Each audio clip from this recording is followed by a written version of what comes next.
স্বাস্থ্য খাতেও নাকি আমরা নর্মাল যে প্রস্তাবিত রেট 15-16% করে চার্জ করি।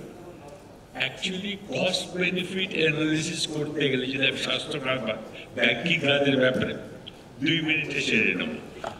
এটা একটা কোশ্চেন, সত্যি আমার মনে হয় এখানে আমরা জেনারেলি চিন্তা করি স্বাস্থ্য খাত যে কোনো সার্ভিস খাত হিসাবে চিন্তা করি, সেখানে কস্টিং শুরু হয় 13 থেকে 15-16 পর্যন্ত চার্জ করা হয়, depending bank to bank. Different bank, আমাদের সরকারি ব্যাংকে আমরা 13% চার্জ করছি, প্রাইভেট ব্যাংক হয়তো বেশি চার্জ করতে পারে, এটা আমি ঠিক বলতে পারছি না এই মুহূর্তে। কিন্তু আমাদের সরকারি ব্যাংকে 12 থেকে 14% স্বাস্থ্য খাতে রেটটা থাকে। এইটার ব্যাপারে যখন কেউ শুরু করে ব্যবসা, তখন কিন্তু তাদের কস্টিং এর কথাটা চিন্তা করতেই হবে যে কি কস্টিং এ করবো। একসময় গত সরকার 9-6 করে দিয়েছিলেন, 9%-এর উপরে যাওয়া যাবে না, ডিপোজিটার 6%-এর উপরে পাবে না। এইটা বোধহয় ঠিক ছিল না আমার কাছে সবসময়, তখন আমি বলেছিলাম, প্রোটেস্ট করেছিলাম টেলিভিশনে, নিউজ পেপারে।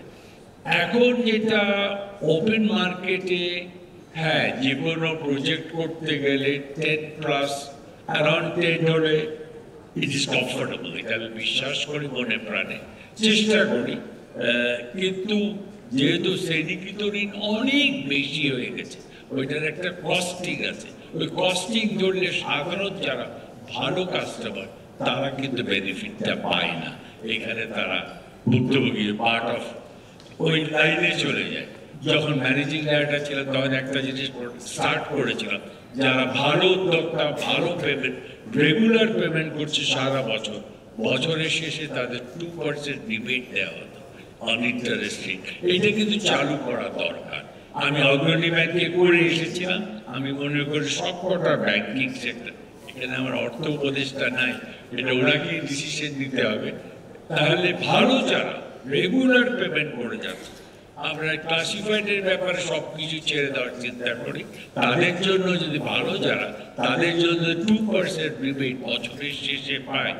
ধরেন 1 কোটি টাকা সে দিয়েছে বছরের ইন্টারেস্ট, তার থেকে 2% তার অটোমেটিক ক্রেডিট পায়, এটা কিন্তু বিরাটভাবে হেল্প করে। আমি আর কিছু সময় নেব না, ধন্যবাদ সবাইকে এই আয়োজনটা করার জন্য, স্পেশালি বোর্ডিং কার্ডটাকে।